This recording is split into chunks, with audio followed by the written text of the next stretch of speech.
Over the course of Ash Ketchum's journey, he has captured and befriended many Pokemon, creating lifelong bonds and battling countless opponents alongside them. But we always feel like some were treated better than others, some simply left to fend for themselves and released, and then some that Ash just kind of forgets about at Oak's lab.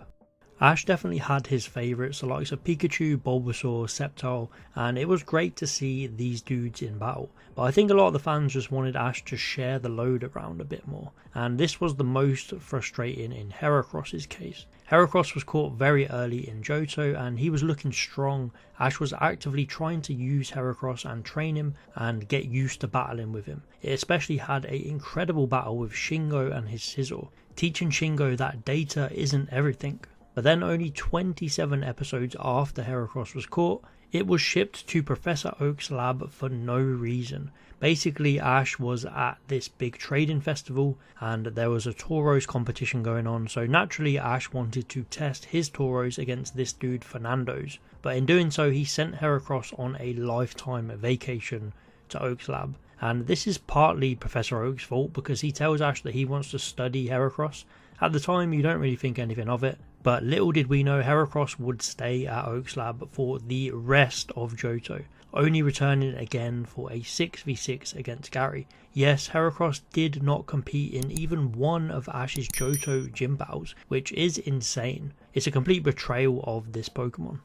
But even with its long absence, Heracross remains a fan favourite, often called Ash's Johto ace, which is insane to me. But along with it returning to battle Gary, it does have very memorable returns where it comes back to face Spencer in the Battle Frontier and Tobias at the Sinnoh League. But I really don't know what the Johto writers were cooking. This was an insane decision. But hey, at least Heracross got to come back and battle, right? The same can't be said for Pidgeot. Ash's first regional bird finally got to evolve into its final form, and Ash, instead of being happy with his new powerhouse, he decides to leave it to protect over the forest.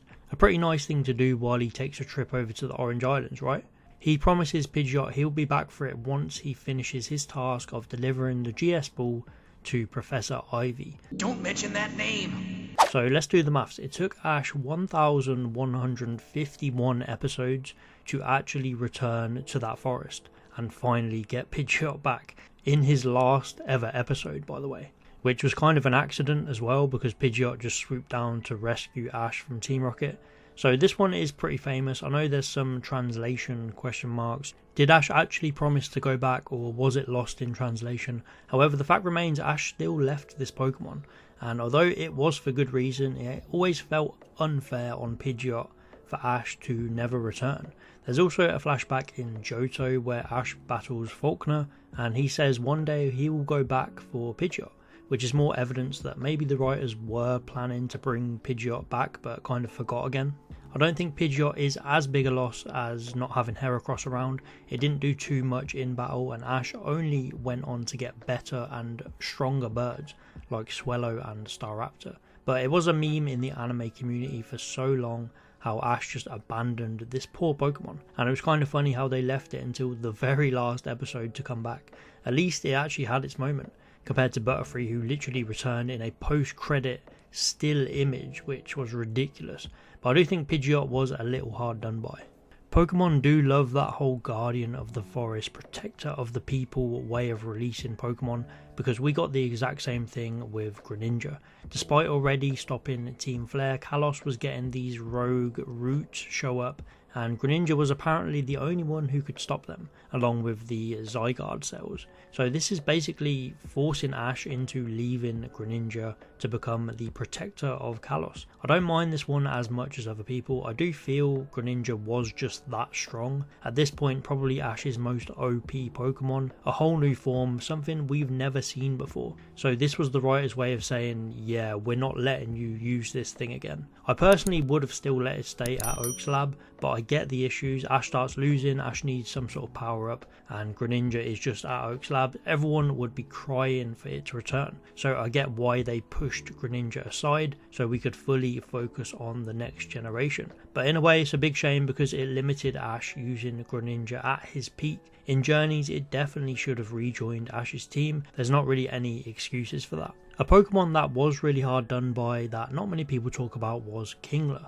Kingler was held back by the fact that Ash just had so many other water types. It came in and worked wonders in its debut, sweeping Mandy 3-0 and evolving. It was strong, it was quick, and it was menacing. Even in its return in the World Cup, it made such a big impact. But unfortunately, that was kind of it. Kingler was being teed up at the Johto League to take on Macy because of her fire types, but due to unfortunate circumstances, it had 3 Voltorbs blow up in its face, rendering it unable to battle. Pretty convenient, eh? This made way for the superstar Squirtle to steal the show, which I can't be mad at. But what I can be mad at is the treatment of Glalie. Glalie was an absolute beast for Ash at the end of Hoenn. He spent many episodes with it trying to master its Ice Beam, and eventually evolved into Glalie. And then it went on to become one of the most important members in the Hoenn League, and that's about it. Glalie was never seen again. Well, okay, it was, but it didn't actually battle again. Its last battle was in the Hoenn League, when it was already introduced so late into Hoenn. It's such a shame that Ash didn't bring it back for at least the Battle Frontier.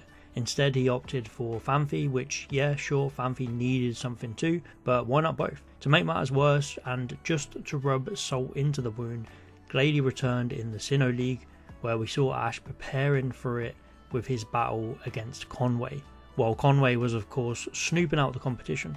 Does Ash use it? Of course he doesn't. Again, Glalie was a fake out, and it was the Kingler situation all over again, but I feel the Glalie one is a lot worse. Glalie never really had its time to shine. It's a forgotten Pokemon. Everyone remembers Kingler's iconic win against Mandy, but Glalie never got that iconic standout victory. So as you can see, there is a lot of Pokemon with either missed potential or that were released way too early, and the biggest crime of being released too early was Primeape. When Ash caught Primeape, he needed more Pokemon, he needed power, and most importantly, he needed someone who could actually win him some gym battles, so he doesn't scam his way to victory. Spoiler alert, he kept scamming them badges, as no more than 4 episodes after Primeape's capture, it was gone. We speedran the Charizard Obedience arc with Primeape in just 5 episodes, and the P1 Grand Prix is a great episode and a great concept, where Primeape learns what it means to fight and how to trust Ash.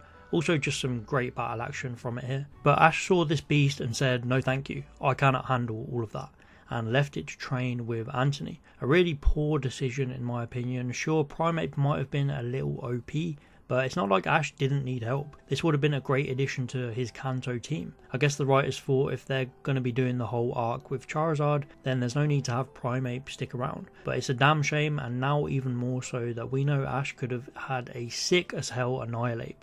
So it's not all sunshine and daisies when it comes to Ash's relationship with his Pokemon. There's definitely ones that deserved more focus and more love, but he had so many, and I guess you can't keep everyone happy. My boy Heracross deserved better though.